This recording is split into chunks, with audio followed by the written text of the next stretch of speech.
Kāpēc paši nebraucat uz Gazu? Jūs tur uzreiz nomučītu. Šis jautājums kā arguments parasti izskan varavīksnes cilvēku virzienā, tad, kad viņi vai viņu cienoši cilvēki izsaka kritiku Izrēlai vai atbalstu Palestīnas iedzīvotājiem. Tas ir jautājums, uz kuru ir grūti atbildēt, bet nevis tāpēc, ka tas ir spēcīgs arguments. Nē, tas ir viltus arguments. Ātrumā paskaidrošu. Ir daudz viltus argumentu tipi.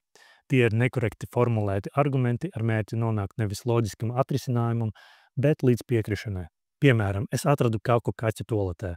Es saku, ka tas bija tu. Tu saki, ka tas nebija tu, jo tu netiec manā dzīvoklī. Loģiskais atrisinājums – kaķis. Es saku, ka es neredzēju, ka kaķis tur kakātu. Un vispār, visi jau zina, ka tu esi kakātājs. Vai tu nekakā katru dienu? Tu man piekrīti. Tu kakā katru dienu. Esam nonākuši pie piekrišanas. Tātad par to Gazas argumentu.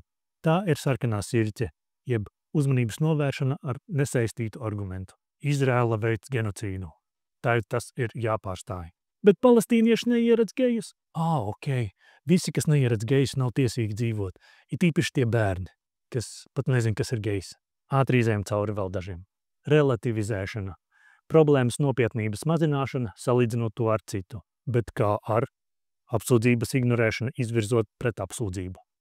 Tas ignorē LGBT personu esamību un pārspīlē viņu situāciju Palestīnā. Jā, viņi nevar brīvi izpausties, bet homoseksualitāte Palestīnā nav aizliegta. Es spēju atrast tikai 2 kaut cik verificētus gadījumus pēdējo 20 gadu laikā, kad Palestīnā tika nogalināta kāda LGBT persona.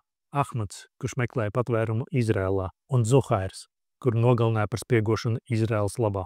Viņš spiegoja, jo Izrēlas izlūkdienests šantažēja viņu ar video, kur viņš veic seksuālas darbības ar citu vīrieti. Tā bija Izraels izlūkdienestu taktika, ko viņi sistemātiski izpildīja pret vairākiem LGBT palestīniešiem. Lūk jums, LGBT draudzīgā Izrēla. Izrēlā, starp citu, 2009. gadā nogalināja 2 LGBT personas, vairākas ievainoja. Vēl viena gadus vēlāk izdarīja pašnāvību šo seku dēļ. Izrēla galu galā nevienu nesodīja.